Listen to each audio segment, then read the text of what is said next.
اب یہ داغ بھی سورج بن کر عنبر چمکے گا، جس کو ہم نے دامن دل میں اتنی عمر چھپایا ہے۔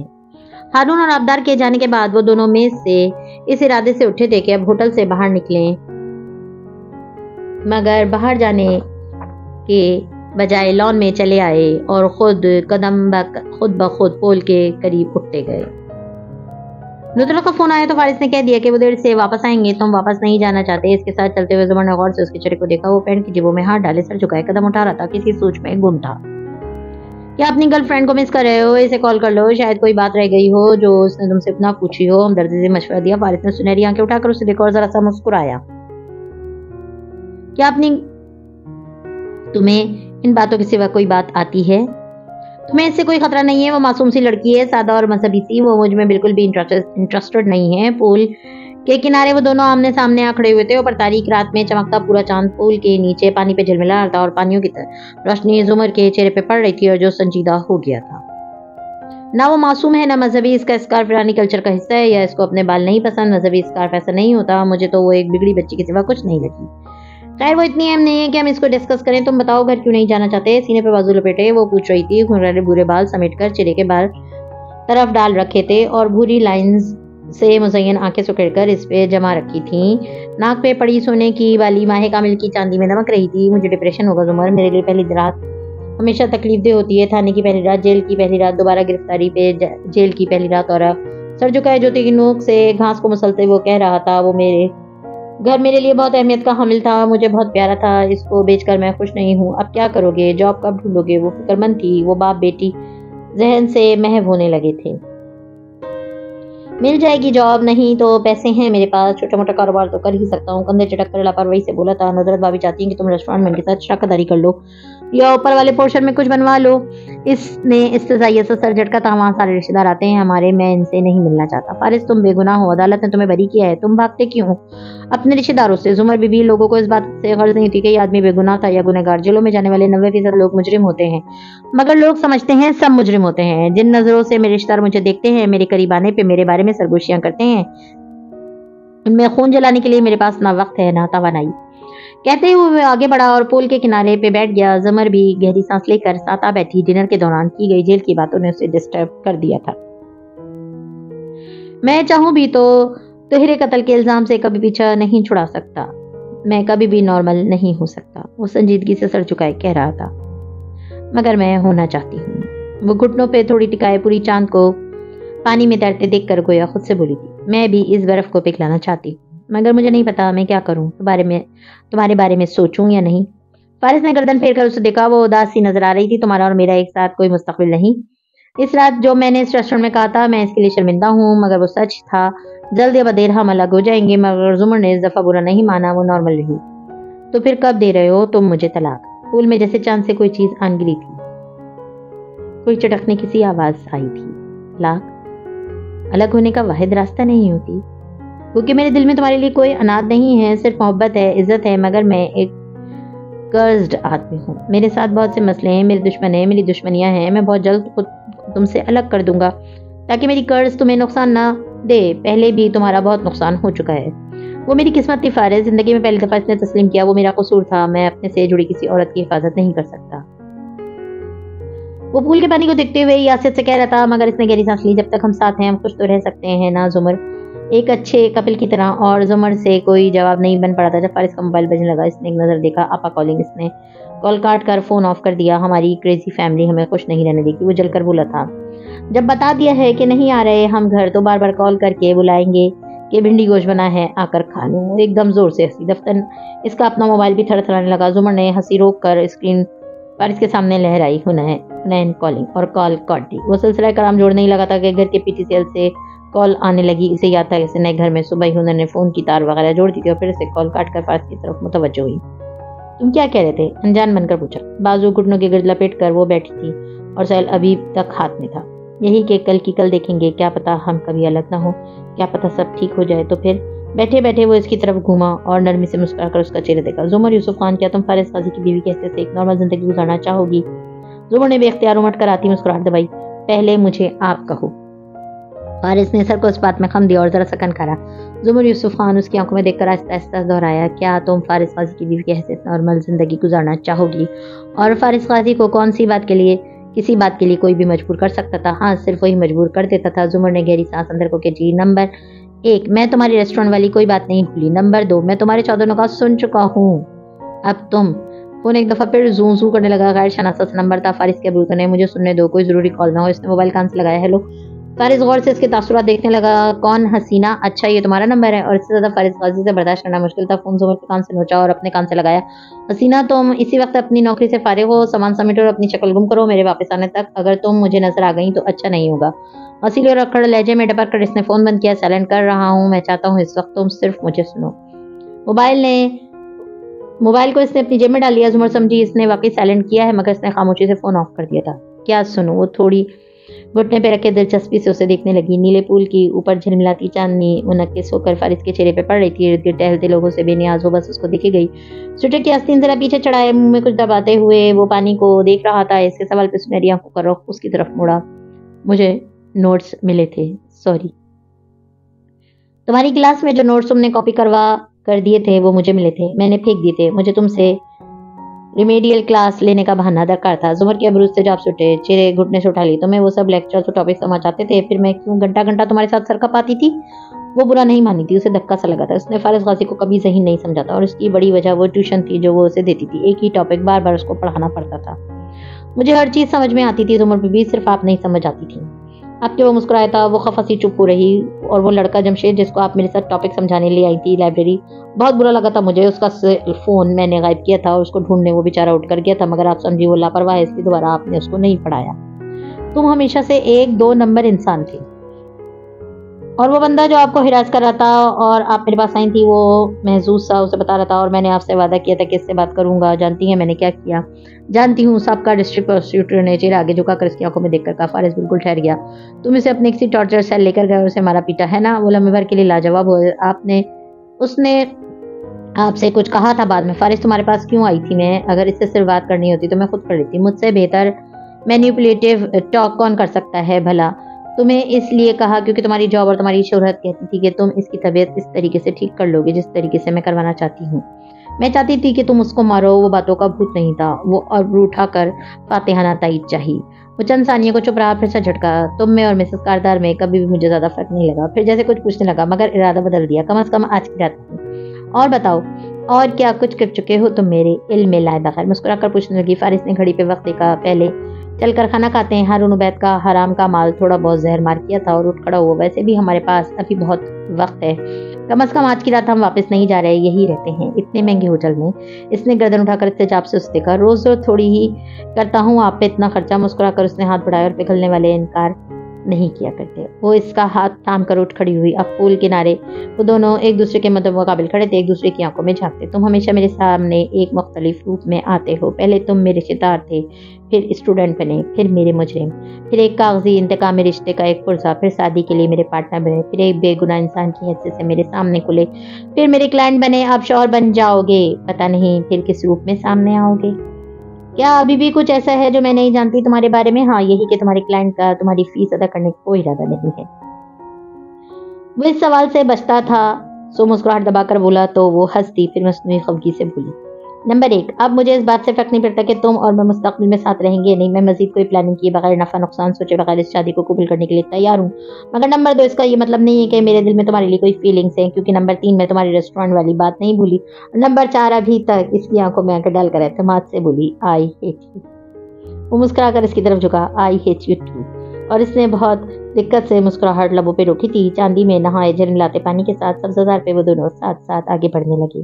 اور وہ اولف صحیح کہتا تھا, کچھ لوگ واقعی اس قابل ہوتے ہیں کہ ان کے لیے پگھلا جائے.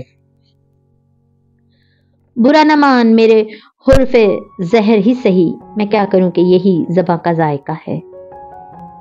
برا نہ مان میرے حرف زہر صحیح, میں کیا کروں کہ یہی زباں کا ذائقہ ہے.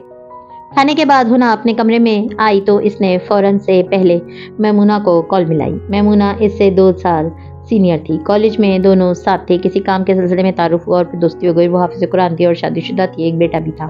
میمونہ باجی، آپ میری نماز نگہبان بنے گی کچھ دن کے لیے؟ مہذب انداز میں مدعا بیان کر کے اس نے پوچھا۔ حنین، دیکھو میں اول تو کسی کی ذمہ داری نہیں لیتی، لیکن اگر کر لوں تو اسے آخری سانس تک نبھاتی ہوں۔ میں ہر روز فجر کی اذان کے 45 منٹ بعد تمہیں کال کر کے پوچھوں گی تم نے نماز پڑھی یا نہیں، اور روز رات کو تمہیں مجھے ٹیکسٹ کر کے بتانا ہوگا کہ تم نے 5 میں سے دن میں کتنی نمازیں پڑھی۔ جس دن تم کو طے کرو گی میں تم سے وضاحت مانگوں گی، اور مجھے امید ہے کہ تم خود کو اور مجھے شرمندہ نہیں کرو گی۔ میمونہ سے ویسے ہی ایک ریزرو سا رشتہ تھا، اب تو مزید لحاظ آ گیا۔ وہ جلدی سے بولی، انشاءاللہ میں صبح اٹھ جاؤں گی۔ اور زندگی میں پہلی دفعہ حنین یوسف کو سمجھ آیا تھا کہ بچوں کو نماز پڑھانے کے لیے ماں باپ کو ان پہ سختی کیوں کرنی چاہیے، عادتیں ڈالنے کے لیے سختی کرنا پڑتی ہے۔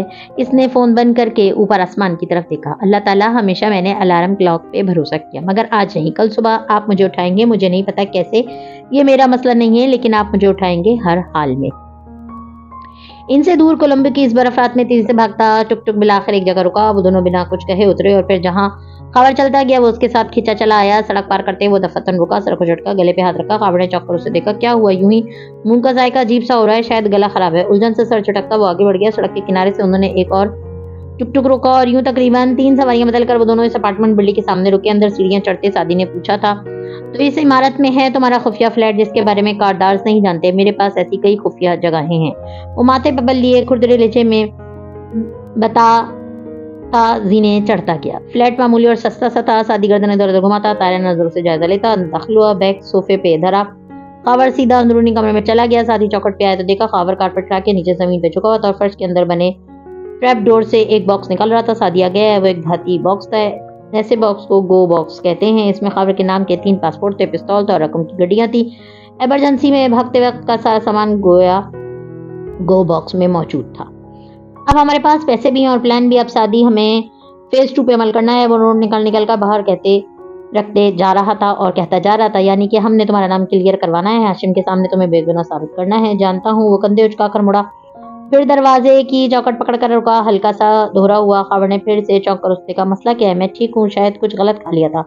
وہ سر کو پھر سے نفی میں چھٹکتا باہر لاؤنج میں چلا گیا۔ ذرا دیر گزری تو خاور کو اس کے کھانسنے کی آواز آئی۔ وہ تیزی سے اٹھا اور باہر کو لپکا۔ کچن سنک پہ وہ جھکا وہ کراتا ہوا کہہ کر رہا تھا، کیا کھایا تھا تم نے؟ خاور تشویش سے کہتا ہے، اس کے سر پہ آ پہنچا۔ وہ دروازے نے ڈال سا چہرہ جھکایا، مزید کہہ کے لیے منہ کھلے ہوئے تنقات سے خراب ہی رہا تھا۔ میری نے شاید کھانے میں کچھ ملایا تھا، ٹھہرو شاید کوئی دوا رکھی ہو، تمہاری جان میرے لیے بہت قیمتی ہے، کہہ کر وہ دوسری طرف لپکا اور کیبنٹ کھولی۔ دفتن خاور ٹھہرا، مگر 1 منٹ، ہم نے تو اس کھانے کو چکھا ہی نہیں تھا۔ وہ چک کر پلٹنے لگا تھا۔ اس کے سر کی پشت پہ زور سے کوئی بھاری چیز آ کر لگی۔ خاور بے اختیار آگے کو لڑکا، مگر ہاتھ سلیب پہ رکھے سنبھلنا چاہا، لیکن سعدی نے پیچھے سے اس کی گردن دبوچی اور مخصوص رگ کو دباتا گیا۔ خاور نے پوری کوشش سے مزاحمت کرنی چاہیے، ہاتھ پیر مارے، سلیب سے شیشے کے گلاس گر کر ٹوٹنے لگے، مگر اس کی مزاحمت دم توڑتی گئی اور گردن ڈھلک گئی۔ آف کورس ہم نے وہ کھایا نہیں تھا۔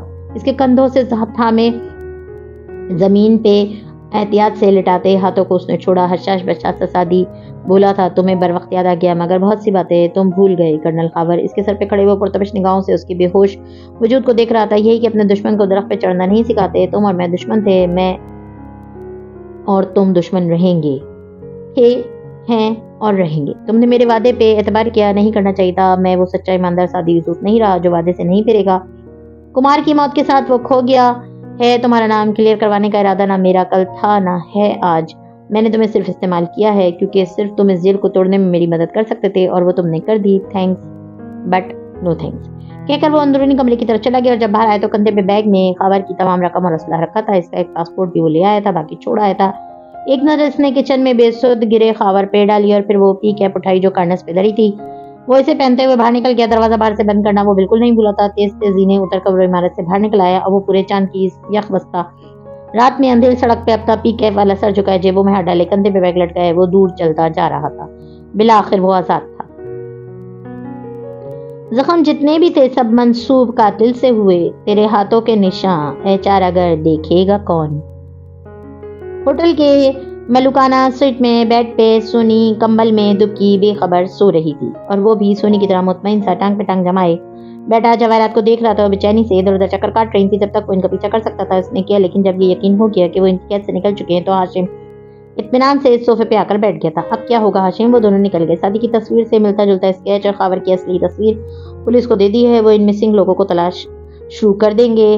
हमारे आदमी भी लगे हैं, जेल को हमने साफ करके इसमें फालतू सामान भर दिया और अब वो बेसमेंट स्टोर से ज़्यादा कुछ नहीं है। हम इनको ना भी पकड़ सके तब भी कोई सबूत नहीं है कि शादी को हमने कैद कर रखा था। सबूत उसने बेयकीनी से हाशिम को देखा। सबूत की परवाह किसे, शादी छूटते साथ ही घर कॉल करेगा और सबको बता देगा।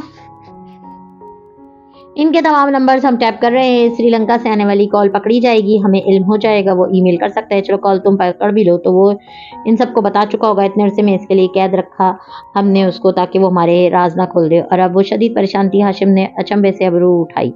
आपके ख्याल में इसे इतना अरसा इसलिए मुकीद रखा क्योंकि मैं इसके मुंह खोलने से डरता था? मैं अपने लिए डरता था। जाहिर है हमें ही नुकसान होगा इसके मुंह खोलने से। मम्मी, अगर मैं इससे डरता होता तो शेरू के बजाय मैंने उसको गोलियां मार दी होती, मगर मैंने तब भी बार बार शेरू से कहा था कि मैं शादी को संभाल लूंगा। मम्मी, इसके मुंह खोलने से हमें कोई नुकसान नहीं है। सोफे के पुष्ट पे बाजू फैलाए वो मुतमईन सा बैठा था। तो फिर हमने क्यों इसे इतना अरसा खामोश कराए रखा? क्योंकि बोलकर वो अपनी फैमिली को खतरे में डालेगा। मुझे इसकी फैमिली की फिक्र थी। मैं नहीं चाहता था कि इन लोगों के साथ मजीद कुछ बुरा हो, लेकिन अगर वो बोलेगा तो जाहिर है मुझे इन सब को फिक्स करना पड़ेगा। जितने लोगों को बताएगा इतने लोग हमारे निशाने पे आ जाएंगे, हमें कोई नुकसान नहीं हो सकता। मम्मी, वो इस वल्नरेबल है। जवाहरात बिल्कुल साकित सी होकर उसे देखे गई। कातिल होने की हैसियत से तुम्हें डर नहीं है कि अगर वो तुम्हारे कत्ल के राज खोल दे तो तुम दुनिया में मुंह दिखाने के काबिल नहीं रहोगे? इसकी आवाज में इसका अपना अंदरूनी डर गायब था। मम्मी, इसने हैरत भरी मुस्कुराहट से माँ को देखा। वो मुझ पे इल्जाम लगाएगा तो क्या दुनिया इस पे यकीन कर लेगी? It would be his words against mine. वो क्या है? जज को ब्लैकमेल करने वाला, एक गार्ड को कत्ल करने वाला, और उससे अपने मुबैना कातिल ने इसके बारे में एतराफ़ जुर्म में कहा था कि वो मुंशियात की खरीदो फरोख्त के अंदर मुलव्विस था। इस वक्त की क्या क्रेडिबिलिटी है और मैं क्या हूँ? शहर के बाअसर वकला में से एक, ऑयल लॉबी का कंट्रोलर, फिलोथेरेपिस्ट, जिसको कभी किसी क्रिमिनल केस में मतलूब नहीं करार दिया गया। मैं वाइट कॉलर बाइज्जत आदमी हूँ। मेरी क्रेडिबिलिटी है। मेरे मुकाबले में इसकी बात का कौन यकीन करेगा? फर्क से नहीं पड़ता कि क्या कहा जा रहा है, फर्क से पड़ता है कि कौन कह रहा है। कोर्ट से नादीदा गड़झाड़ते हुए इसने बेनियाज से कहा था। जवाहरात धीरे से कुर्सी पर बैठी, इसका दिमाग खुनूस सुन था। फर्क उससे नहीं पड़ता कि आपके कौन से राज किसके पास हैं, फर्क इससे पड़ता है कि आपके महरम राज की क्रेडिबिलिटी क्या है। वो उससे बोली थी, एक सुकून सा था जो इसके पूरे वजूद को अपनी लपेट में लेता गया। लेकिन इसकी फैमिली तो इसका यकीन करेगी। हाशिम, फिर क्या होगा? फिर वो कोर्ट का बटन बंद करते हुए उठा और संजीदगी से माँ को देखते हुए बोला, फिर हाशिम सब संभाल लेगा, और ड्रेसिंग रूम की तरफ बढ़ गया। जवाहरात भी अपने कमरे में जाने के लिए उठ गई। एक तवील सर्द और सनसनीखेज रात अपने अख्ताम को पहुंची थी। सिर्फ एहसास निदामत, एक सजदा और चश्मे तर, ए खुदा कितना आसान है मनाना तुझको। अगली फजर पे धुंध गायब थी, बिल्कुल नदारत। सफर बादल भी अनका थे और जामनी आसमान साफ था। अभी फजर में चंद सातें बाकी थी। ऐसे में नए घर में उन्हें रजाई में लिपटी आंखें मूंदे बेखबर सो रही थी। माथे पे कटे बाल बिखरे थे और बाकी तकिए पर फैले थे। एक मेंढक की हैयत की मखलूक उसके कंधे पे चुपके से आ बैठी और उसने अपनी लंबी सूंड के जरिए हुना के दिल को पकड़ा और फिर उस पे गिरा लगाई। 1 2 3 हुना बेखबर सोती रही। सारी दुनिया सोती रही। ओढ़ लपेट कर लेटने वाले, उठो और खबरदार करो। दफतन एक झटके से उनकी आंखें खुली। इसने इधर उधर देखा, फिर आसपास हाथ मारा, मोबाइल उठाकर रोशन किया। क्या वो अलार्म से उठी थी? 5 अलार्म लगाए थे इसने, मगर फिर अलार्म के बजने में अभी 4 मिनट रहते थे। फिर वो किस चीज से उठी? अजान की आवाज से, मगर अजान में भी अभी 10 मिनट थे। पहली अजान तो अभी हुई ही नहीं। और अपने रब की ही बड़ाई बयान करो। हुनैन सुन रह गई। कोई आवाज उसको सुनाई दी थी, भूली हुई सूरह मुदस्सर, जो उसको जगाते में भी याद ना थी, आज सोते में याद आई थी। वो मखलूक भी खामोशी से इसके दिल को जकड़े बैठी रही। सब तारीफ उस अल्लाह की जिसने हमें मार देने के बाद जिंदा करके उठाया, उसी की तरफ हमने पलटना है। वो अल्लाह का नाम लेते हुए एकदम उठ बैठी, दिल को बांधे हुए 3 गिरोह में से एक छनाके से टूटी। हिना कुछ देर वहीं बैठी रही। वो कैसे उठ गई? आज आके खोलते उसे मौत क्यों नहीं पड़ी? एहसास जिम्मेदारी था या क्या? वो अपने कपड़ों को पाक साफ रखो और हर किस्म की गंदगी से अपने आप को दूर रखो, सोचती रही। वो सर झटक कर बिस्तर से निकली और जब वो सिंक के ऊपर खड़ी टूटी खोलकर वजू करने लगी तो दिल पे दूसरी गिरा भी झटके से टूट गई। आधी भीग कर वो बाहर निकली और जाए नमाज उठाने लगी, फिर रुकी। जल्दी से अलमारी में गई। इस दिन दर्जी से 2 नए सर्दियों के जोड़े सिलकर आए थे और वो इन लोगों में से नहीं रही थी जो नया जोड़ा किसी के घर जाते हुए पहली दफा पहनेंगे। कहकर अलमारी में संभाल कर रख लेते हैं। नया जोड़ा सबसे पहले नमाज में पहनना होता है। इसने बाल ब्रश किए, चोटी गूंदी, नया लिबास पहना, सलीके से दुपट्टा चले के गिर लपेटा और जानमाज पे आ खड़ी हुई। अल्लाह अकबर कह के जैसे ही रफ़ा यदैन किया, दिल पे लगी तीसरी गिरा भी टूट गई। मगर वो मखलूक हार मानने को तैयार न थी। वो इसके कान में बोलने लगी, उसको पिछले दिन के काम याद करवाने लगी। जहन में शक डाला कि ये दूसरी रकअत है या पहली, इसमें बैठना है या ना नहीं बैठना। फिर हाशिम का चेहरा दिखाने लगी, मगर इसे इलाज मिल चुका है। नमाज के दौरान ही हुना ने आउज़ु बिल्लाहि मिनश शैतानिर रजीम पढ़कर बाएं तरफ को थूक दिया। आऊज़ु बिल्लाह मुआवजे कर देता है। लोग आजमाते नहीं, वरना इससे बड़ी दवा क्या होगी कोई।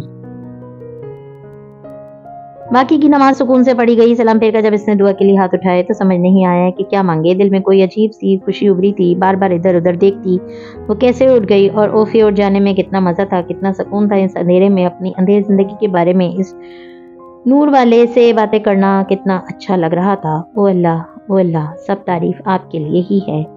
आपने मुझे फजर दे दी। बरसों बाद मैं फजर पे उठी। ओ अल्लाह, ज़िंदगी में पहली दफ़ा हुनैन यूसुफ को समझ आया था कि रसूल अल्लाह सल्लल्लाहु अलैहि वसल्लम, हमारे प्यारे रसूल सल्लल्लाहु अलैहि वसल्लम क्यों।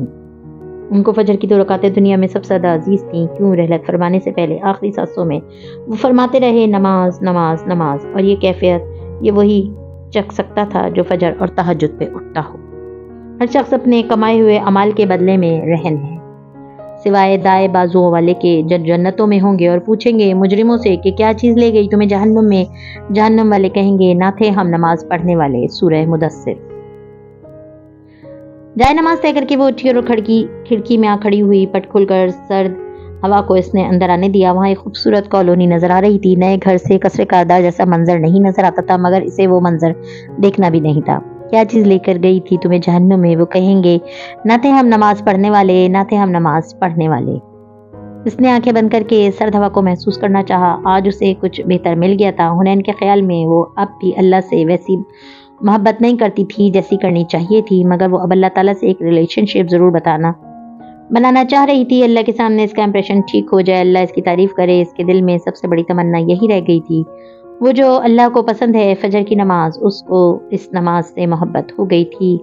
आज उसे आला मोहब्बत और अदना मोहब्बत में फ़र्क समझ आ गया था। ठंडी हवा में खड़ी हुनैन ने आज इसने हाशिम कारदार को दिल से जाने दिया था। मर्ज़ इश्क की जिस बर्फ़ ने उसके दिल को जमा दिया था, फजर की पहली किरण ने उसे पिघला दिया था। आज हुनैन यूसुफ आज़ाद हो गई थी। वो अपने दिल की मालिक बनी थी या नहीं, मगर उसने इस ताहिर के कब्जे से अपना दिल ज़रूर छुड़ा लिया था। माह कामिल अभी तक जामनी आसमान पे दमक रहा था और ज़मीन पे बहते बड़े बड़े समंदरों को अपने इशारों पे चला रहा था, ऊपर नीचे आगे पीछे।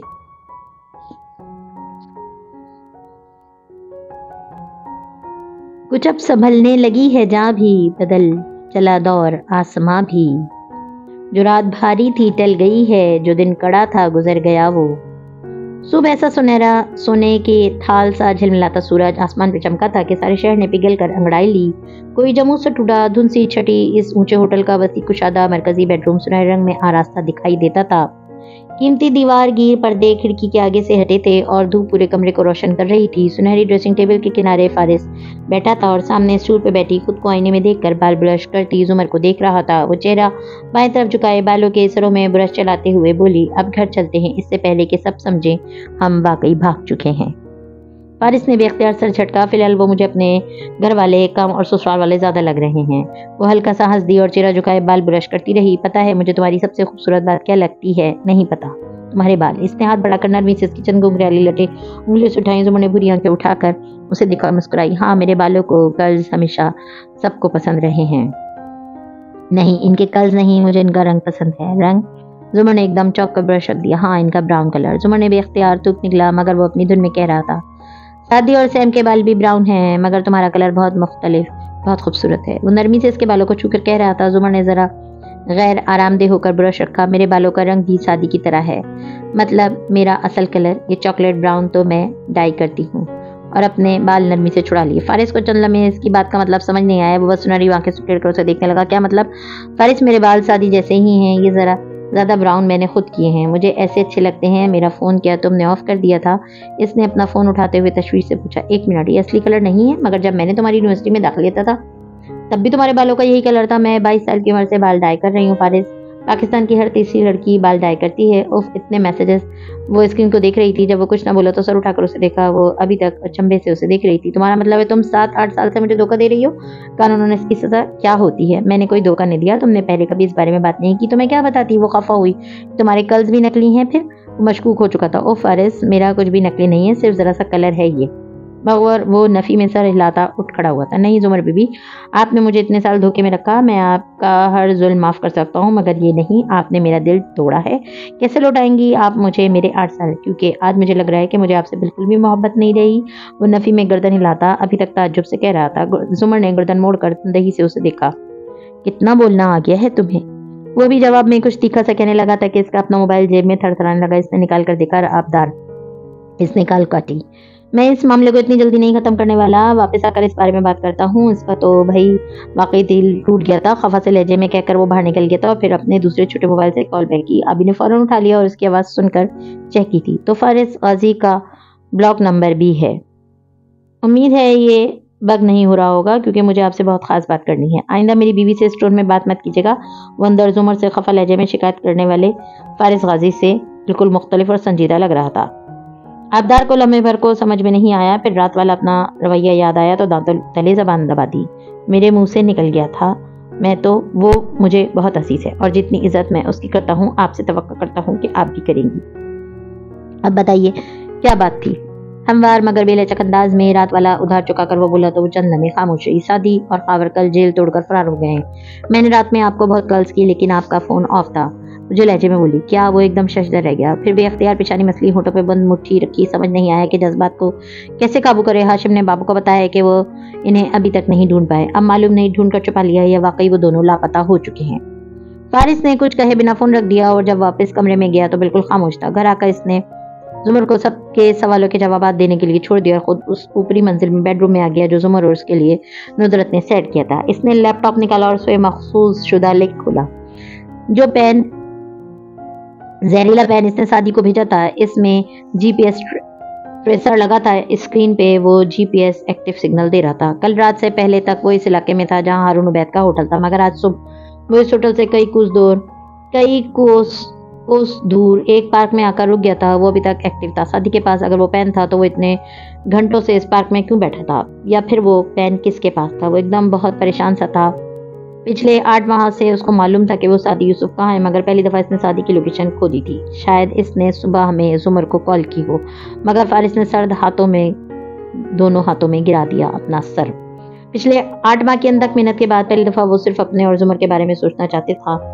इसने सोचा था जिंदगी पे इसका भी हक है और कम से कम कुछ देर के लिए ज़ुमर सारी दुनिया से कटकर सिर्फ इसकी बातें सुने, उसको वक्त दे, मगर वो गलत था। इसका जिंदगी पे कोई हक नहीं था। इसको सिर्फ अपना काम करना चाहिए था, अपने भाई और बीवी का इंतकाम लेना था और सादी यूसुफ को वापस अपने खानदान तक पहुंचाना था। इसे अपना नहीं सोचना था, वो तो कर्ज था। उसे ज़ुमर का फ़ोन नहीं ऑफ करना चाहिए था। अब वो फिर से अपने संजीदा और सपाट खोल में सिमट आया था और कमरे में इधर उधर टहलते एक नंबर मिला रहा था। हाँ फरमान, ठीक हो? अच्छा ये बताओ, कल शाम होटल में सब खैरियत रही? मैंने आपको कॉल की थी, नंबर बंद था। खैरियत थी, मगर हाशिम कारदार कल इधर आया हुआ था और वो इस आदमी फरेरा के वक्त पागलों की तरह घूम रहे थे चारों तरफ उसके आदमी। कुछ मालूम नहीं हो सका, मगर वो किसी को ढूंढ रहे थे शायद। जैसे ठीक है, आंखें खुली रखो, मुझे रिपोर्ट देते रहना। इसने इस तरफ से फ़ोन बंद किया। फरमान थाईलैंड में सेटल होने का ख्वाहिशमंद एक बरी हो जाने वाला इसका जेल का साथी था। इसने इसे श्रीलंका में सेटल होने की पेशकश की थी। अहमद शफी से हारून उबैद तक सिफारिश करवाना अपना नाम आए बगैर और अहमद को मशकूक किए बगैर बहुत आसान था और बदले में रिपोर्ट मांगी थी।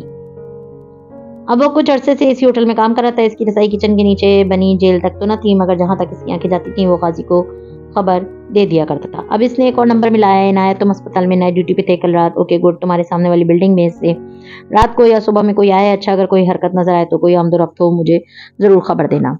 मगर वो एक एक करके हाशिम कारदार की मुल्की व गैर मुल्की जेलों के करीब मौजूद दोस्तों को फ़ोन कर रहा था। वो इसके चारों खुफिया जेलों के बारे में जानता था। अगर वो दोनों मफरूर कैदी इन जेलों में से नहीं लाए गए तो यकीनन हाशिम उनको अभी तक नहीं पकड़ सका था। लेकिन अगर वो आज़ाद थे तो सादी ने फ़ोन क्यों नहीं किया? ज़ुमर के अलावा किसी और को भी तो फ़ोन कर सकता था। वो यकीनन किसी मुश्किल में था। 8 माह पहले यूसुफ खानदान ने सादी यूसुफ को खोया था, मगर फारिस गाजी ने उसे कल रात खोया था और अब उसको ढूंढने का एक ही तरीका था। मगर इससे पहले इसे एक और काम करना था। अपने चेहरे पे पुराने बर्फ तासुरात सजाए वो कुछ डॉक्यूमेंट्स लेकर किसी से बात किए बिना वो घर से बाहर आ गया। जब वो कार को अनलॉक कर रहा था तो ज़ुमर उसके पीछे बाहर आई। कोई मसला है फारिस? तुम परेशान लग रहे हो। मैं ठीक हूँ, तुम्हारे डॉक्टर के पास जा रहा हूँ। डोनर के डॉक्यूमेंट्स लेकर बदिक्कत जरा सा मुस्कुराकर फाइल ऊपर उठा कर दिखाई और कार के अंदर बैठा। ये वो पहले ही तय कर चुका था कि ज़ुमर कोई ज़रूरत नहीं तो सिर्फ वही जाएगा, मगर इतनी जल्दी क्या थी उसे? इसे कार बाहर निकालते देख कर ज़ुमर ने सोचा मगर खैर इसे फारिस पे भरोसा था, वो संभाल लेगा। इस लम्हा खैर और शर में कहीं एक साथ ऐसी है जिसमें हर बात गुनाह नहीं होती, सब कार्य सवाब नहीं होता। डॉक्टर कासिम ने अपनी कुर्सी से उठकर खुश दिली से इसका इस्तकबाल किया। जीन्स पे भूरा स्वेटर पहने, चेहरे पे संजीदा और बर्फ तासुरात सजाए, वो सुनहरी गहरी आंखों को डॉक्टर कासिम पे नजरें जमाए सामने कुर्सी पे बैठा और टांग पे टांग जमाए फाइल अपने सामने रखते हुए बोला, मुझे खुशी है कि आपसे बिलाखिर मुलाकात हो रही है। बहुत सूरत आपके बारे में वो खुश दिली से बोले थे। इसके लिए काफ़ी ऑर्डर करनी चाहिए थी मगर इसने इनकार कर दिया था। जो भी बुरी बातें सुनी हैं आपने वो सब दुरुस्त हैं। वो सर को खम देकर बोला था, नहीं अच्छी भी सुनी है। खैर, वो जल्द मुद्दे पे आ गए। जुमर अपने बारे में बहुत लापरवाही बरतती है, इन्हें बहुत पहले ट्रांसप्लांट करवा लेना चाहिए था। खैर, वो कह रही थी कि आपके पास किसी डोनर की रिपोर्ट्स हैं, कहाँ से करवाए हैं टेस्ट सारे। ऐनक लगाते हुए उन्होंने रिपोर्ट्स के लिए हाथ बढ़ाए मगर फारिस ने कागजात उनकी तरफ नहीं बढ़ाए। मैं अपने तजुर्बात खुद किया करता हूँ, क्या आपको गर्मी नहीं लग रही? उठते हुए ताजुब से बोला और खिड़की खोल दी, फिर वापस आकर बैठा। डॉक्टर कासिम ने कदर हैरत से उसे देखा, सर झटक कर ऐनक उतार कर रख दी। तो कौन है डोनर? कोई डोनर नहीं है, मैंने जुमर से झूठ बोला था कि मेरे पास डोनर है।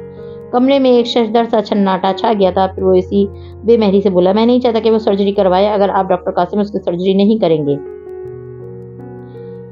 डॉक्टर कासिम के चेहरे पे बेपनाह शौक से उभरा, गाजी साहब उनकी जान को खतरा है, उन्होंने सर्जरी न करवाई तो वो जान से जाएंगी। उनको बेहद अफसोस हुआ था। वो हल्का सा मुस्कुराया, आपकी शर्ट बहुत नफीस है। डॉक्टर कासिम ने उसको यूं देखा गोया उसका दिमाग चल गया हो। फिर गर्दन झुकाकर अपनी शर्ट को देखा तो लम्हे भर को बर्फ का मुजस्मा हो गया। उनकी शर्ट पे ऐन दिल के मुकाम पे सुर्ख नुक्ता था, रोशनी का नुक्ता, सुर्ख लेजर जो खिड़की से होता हुआ इसके दिल पे निशाना लिए हुए था। अपने दुश्मनों को जेल नहीं भेजना चाहिए, मार देना चाहिए, क्योंकि जेल जाने के बाद वो खतरनाक लोगों से दोस्ती कर लेते हैं। जैसे मेरा ये दोस्त जो बराबर की इमारत में स्नाइपर गन लिए बैठा है और उसकी गन का निशाना ऐन आपके ऊपर है। ना ना ना ना, फोन की तरफ हाथ मत बढ़ाना वरना वो गोली चला देगा। डॉक्टर कासिम ने गर्दन उठाकर बेयकीनी से उसको देखा। वो टेक लगाकर बैठा पुरसुकून सा बोले जा रहा था, साथ ही मुंह में कुछ चबा रहा था। इस फ्रेम को देखें। इसके इशारे पे डॉक्टर कासिम ने नजर उठाकर दीवार पर लगे फ्रेम को देखा जिसमें इनका कोई सर्टिफिकेट आवेदन था। एक सुर्ख लेजर स्पॉट वहां भी नजर आ रहा था। अगले ही लम्हे बिना आवाज के एक गोली फिजा को चीरती हुई और इस नुक्ते को जगह पर आकर पेवस्त हुई। फ्रेम का शीशा चिकनाचूर हो गया। डॉक्टर कासिम का रंग सफेद पड़ने लगा। ये क्या मजाक है फारिस गाजी? ओह सॉरी, ये रिहर्सल थी। अगर तुम हिले तो वो अगली गोली तुम्हारे ऊपर चलाएगा, इसलिए मैंने खिड़की खोल दी ताकि अगर वो तुम्हें मारे तो कम से कम ये मासूम शीशा न टूटे। खैर, हम जुमर की बात कर रहे थे। जरा मुस्कुराकर उनके चेहरे पे अपनी पुरतपिश नजरें जमाई। वो चबा चबा कर कहने लगा, कितने पैसे दिए कारदास ने मेरी बीवी को यकीन दिलाने में कि वो मरने वाली है, उसका गुर्दा जाया हो चुका है, वगैरह वगैरह। देखो, मुझे नहीं पता तुम किस डॉक्टर के पास गए हो, मगर वो मोहतात अंदाज में बोलने लगे थे। मगर वो एकदम आगे को झुका और जोर से हाथ मारकर मैं इसकी सारी चीजें परे धकेल दी। सब कुछ जमीन बोस हो गया। इंसान एक शख्स पे कभी शक नहीं कर सकता और वो होता है इसको डॉक्टर। मैं इस पे दोनों हाथ रखे झुककर गुस्से से बोल रहा था, तुमने इतने माँ मेरी बीवी को टॉर्चर किया, उसको पल पल मारते रहे सिर्फ इसलिए कि तुम्हारी बेटी की पूरी फैमिली को उन्होंने बाहर सेटल करा दिया, तुम्हारी बेटी का पार्ट 2 एग्जाम क्लियर करवा दिया। तुम्हें क्या लगता है एंड मेरी गिरफ्तारी से कुछ रोज पहले तुम उसको अचानक से बुलाकर अचानक से चंद टेस्ट करवा के कहो कि केस का किडनी फेल हो चुका है। फिर मेरे केस के दौरान वो मुझसे कहेगी कि इसे मेरे केस और अपने डोनर के दरमियान किसी को चुनना है, और मैं इतना गधा हूँ जो ये नहीं समझूंगा कि ये सारा ड्रामा तुम लोग मुझे जेल में रखने के लिए रचा रहे हो ताकि वो मेरा केस ना लड़े। साथ ही जोर से मेज पे हाथ मारा। डॉक्टर कासिम ने दोनों हाथ उठा दिए। इनके माथे में पसीने की बूंदें थीं और वो बार बार इस तरफ से सर झटकते थे। 1 मिनट भी नहीं लगा मुझे समझने में इसके डॉक्टर को कारदास खरीद चुके हैं। आखिरी 4 साल से वही इसके मेडिकल बिल्स पे करते हैं ना। इनकी कंपनी तो बिलावास्ता राब्ता रहता है तुम्हारे साथ। वापस कुर्सी पे बैठा, टिक लगाई, टांग पे टांग जमाई और फिर इसी बरहमी अंदाज में बोला, मेरे दोस्त की गन तुम्हारे ऊपर तनी है, मुझसे झूठ मत बोलना, सच सच बताओ कारदास ने क्या करने के लिए कहा था तुमसे? डॉक्टर कासिम ने चंद गहरे सांस लिए। रोशनी का सुख धब्बा अभी तक शर्ट पे पड़ा था। बदिक्कत वो कहने लगे, मिसेस कारदार ने कहा था कि मैं इसकी दवा बदल दूं, किसी तरह इसका और गन जाया हो जाए और उसको दोबारा सर्जरी करवानी पड़े। उस सब में लगकर वो तुम्हारे केस को वक्त नहीं दे पाएगी और वो अपनी मर्जी के वकील को तुम्हारे साथ जोड़ देंगे। मगर मैंने देखो, मैं इतना बुरा आदमी नहीं हूँ, मैंने ऐसा नहीं किया। मुझे पता है तुमने ऐसा नहीं किया। वो दरश्ती से उसे घुटे हुए बोले। हालांकि दूसरे डॉक्टर्स ने भी इसे यही कहा कि वो गुर्दा जाया हो गया है, मगर चूंकि वो जिन पे एतबार करती थी इन पे मुकम्मल एतबार करती है, तो यकीनन वो सिर्फ उन्हीं डॉक्टर्स के पास गई जिनके पास तुमने उसे भेजा होगा। तुम्हें कैसे पता इसका गुर्दा जाया नहीं हुआ? क्योंकि जिस डोनर को मैं जानता हूँ इसका ऑर्गन कभी रिजेक्ट नहीं हो सकता। उसे जुमर बहुत अजीज थी, उसकी कुर्बानी ऐसे जाया नहीं हो सकती। डॉक्टर कासिम ने गहरी सांस लेकर इस बात में सर को कम दिया। सादी यूसुफ, ऑफ कोर्स इसका गुर्दा ठीक है, वो परफेक्ट मैच था और चंद साल और चल जाएगा अच्छे से। और यकीनन तुमने जुमर की दवा भी बदली है क्योंकि वो जर्द और बीमार लगने लगी है। मुझे चंद फेक सिम्टम्स डालने थे ताकि उसे महसूस हो कि बीमार है। देखो, मुझे अपनी पेशेंट बहुत अजीज है, मैंने बहुत दिक्कतों से मिसेस कारदार को टाले रखा है। जाहिर है तुम ऐसा ना करते तो तुम्हारे वो करोड़ों रुपए कैसे मिलते? तुम्हें अपनी नजर में अच्छा भी तो बनना था, इसलिए तुमने जुमर को नुकसान नहीं पहुंचाया। आई एम सॉरी, प्लीज इस गन को मेरे ऊपर से हटाओ। मैं जुमर से माफी मांग लूंगा, मैं इसे सब कुछ सच सच बता दूंगा। फारिस ने खिड़की की तरफ रुक करके हाथ से इशारा किया। اگلے ہی لمحے سرخ لیزر لائٹ ڈاکٹر قاسم کی شرٹ سے غائب ہو گئی. انہوں نے سکون کا سانس لیا, ٹشو نکال کر ماتھے پہ آیا, پسینہ پوچھا, تم زمر کو کچھ نہیں بتاؤ گے؟ ابھی کچھ عرصے نہیں, صرف اتنا کہو گے کہ تم کوئی نئی دوا استعمال کرنا چاہتے ہو جس سے شاید اس کا تقریباً ناکارہ گردہ کام کرنے لگے. کوئی بھی وجہ گڑھ لینا, تم ان کاموں میں ماہر ہو. ڈاکٹر قاسم کو حیرت کا جھٹکا لگا. مجھے اسے بتانا ہے, اب میں اسے مزید نہیں چھپا سکتا. میں برا آدمی نہیں ہوں, میں نے ہمیشہ زمر کو نقصان سے بچایا ہے. نہیں, تم اسے کچھ نہیں بتاؤ گے. جس چیز کا میں انتظار کر رہا ہوں اس میں ابھی ذرا وقت ہے. تم تب تک زمر کو نہیں معلوم ہونے دو گے. فارس غازی, تم مجھے قتل نہیں کرنے والے. بھلا تم مجھے اپنے اسنیپر سے کتنا ہی ڈرا لو, وہ بھی تندہی سے کہتے آگے کو چکے. تم مجھے اب اپنے اشارے پہ نہیں چلا سکتے. لیزر لائٹ ہٹ چکی تھی اور ان کا کھویا اعتماد بحال ہو رہا تھا. فارس نے اپنے مخصوص انداز میں سر کو خم دیا اور فائل کو لیے ایک کاغذ نکال کر اس کے سامنے رکھا. مجھے تمہیں اپنے اشاروں پہ چلانے کے لیے اسنیپر گن کی ضرورت بھی نہیں ہے. دیکھو, یہ پچھلے ماہ کا ریکارڈ ہے. تم نے ایک افغان نوجوان کا علاج کیا تھا جس کا نام ابو فرید حسان تھا. ڈاکٹر قاسم نے اینک لگاتے اچنبے سے اس لسٹ کو دیکھا. ہاں, میں نے کیا تھا, وہ روٹین چیک اپ کے لیے آیا تھا. اور یہ تمہاری چند تصاویر ہیں اس مریض کے ساتھ. اس نے ایک پرنٹ آؤٹ نکال کر ڈاکٹر کے سامنے رکھے. وہ ان میں سے ایک مریض کا معائنہ کرتے نظر آ رہے تھے. مریض کا نیم رخ دکھائی دیتا تھا, لمبی داڑھی, سر پہ ٹوپی اور چہرہ ذرا جلا ہوا تھا. ہاتھ پہ جلنے کا نشان تھا. ہاں, تو یہ کہ یہ افغان باشندہ اب تک طول خم کا بارڈر کراس کر کے واپس جا چکا ہے اور اس کا نام ابو فرید نہیں ہے, یہ ایک اداکار ہے. میں نے اس کو یہ حلیہ اپنانے کے لیے کہا تھا تاکہ یہ سائڈ پوسٹ سے لی گئی تصویر میں ابو فرید کی طرح لگے. یہ ہے اصلی فرید. اس نے ایک اور تصویر نکال کر ڈاکٹر کے سامنے ڈالی. وہ ایک ذرا جلے ہوئے چہرے والے نوجوان کی تھی. تو پھر یہ ڈاکٹر قاسم کے ابو فرید حسان افغانی باشندہ ہے, یونیورسٹی حملے میں حکومت کو مطلوب ہے, دہشت گرد ہے. وہ تمہارے پاس کبھی نہیں آیا, لیکن اگر کوئی تمہارے ریکارڈ کی یہ لسٹ دیکھے, فہرست لہرائی, یہ تصویر دیکھے, فوٹو سامنے کیا, تو اسے لگے گا کہ تم نے ایک افغان عسکریت پسند کا علاج کیا ہے. 1 منٹ, میں نے کسی دہشت گرد کا علاج نہیں کیا. ڈاکٹر قاسم کا سر گھومنے لگا تھا. تم یہ ثابت نہیں کر سکتے, کیونکہ اگر میں ایپیکس کمیٹی کے کسی رکن یا کسی جرنل کو یہ تصویر اور یہ ریکارڈ بھیج دوں تو تم دہشت گردوں کی سہولت کار ثابت ہو جاؤ گے. 2 گھنٹے کے اندر وہ تمہیں گھر سے اٹھائیں گے اور فوجی عدالت میں مقدمہ چلا کر 3 ماہ میں پھانسی چڑھا دیں گے. تم سابق صدر کے BFF بہترین دوست تو ہو نہیں کہ تمہیں کوئی رعایت ملے. ہاں, تو تم کیا کہہ رہے تھے؟ تم زمر کو حقیقت بتانا چاہتے ہو؟ ڈاکٹر قاسم نے بے اختیار سر کرسی کی پشت پہ گرا دیا اور بس بے بسی سے اس کو دیکھے گئے. فارس غازی کی سر نظریں اب بھی ان پہ جمی تھیں. گھڑی کی سوئی ٹک ٹک کرتی گئی. نہ کارداس کو بتاؤں گا نہ زمر کو. میں وہی کروں گا جو تم کہو گے, لیکن اس سے پہلے میں چاہتا ہوں تم میری بات کا یقین کرو, کیونکہ جب میں کہتا ہوں میں نے زمر کو نقصان نہیں پہنچایا کبھی, تو میں غلط نہیں کہہ رہا. فارس غازی, میں برا آدمی نہیں ہوں. اس کی آنکھوں میں جھانک کر وہ کہہ رہے تھے. شاید فارس آہستہ سے سیدھا ہو کر بیٹھا. بس آہستہ سے ایک دم سے آسمان پہ کوئی تارا ٹوٹا تھا. یہ شاید وہ چاند تھا. بہت سے چکر الٹے ہوئے تھے, مدار بدلے تھے. جب وہ کار میں آ کر بیٹھا تو اگنیشن میں چابی گھمانے میں اسے کافی دیر لگی. اس کے ہاتھ کے اوپر سوٹر کی آستین پہ تازہ خون کے چند دھبے لگے تھے. لمحے بھر کے لیے اس نے سوچا کہ زمر کو بتا دے, مگر نہیں, اسے اپنا نہیں سوچنا تھا, ابھی نہیں. نفی میں سر ہلاتے ہوئے اس نے خود کو ٹھنڈا کرنا چاہا. پھر کار چلا دی. سڑک پہ نگاہیں مرکوز کیے, ہر شے کو ذہن سے جھٹکا, اور اپنے پرائیویٹ نمبر سے آبدار کو کال ملاتے ہوئے کار سائڈ پہ روکی. ایک دن میں دوسری دفعہ فارس غازی کی کال. مانا کہ میں بہت اچھی ہوں اور کیوٹ بھی, مگر آپ کے پاس پرائیویٹ جیٹ ہے نا؟ وہ چوکی تھی. ہمارے پاس 2 پرائیویٹ جیٹس ہیں. مگر کیوں؟ گڈ, میرے پاس بلو پاسپورٹ ہے اور آپ کے پاس پرائیویٹ جیٹ. ایک سوال پوچھوں آپ سے؟ وہ ذرا ٹھہر کر بولا. آپ میرے ساتھ کولمبو چلیں گی؟ اور آبدار عبید کا سارا وجود لمحے میں برف کا ہوا اور لمحے میں پگھل گیا. زندگی اسے اتنا خوبصورت سرپرائز دے گی اس نے سوچا بھی نہ تھا.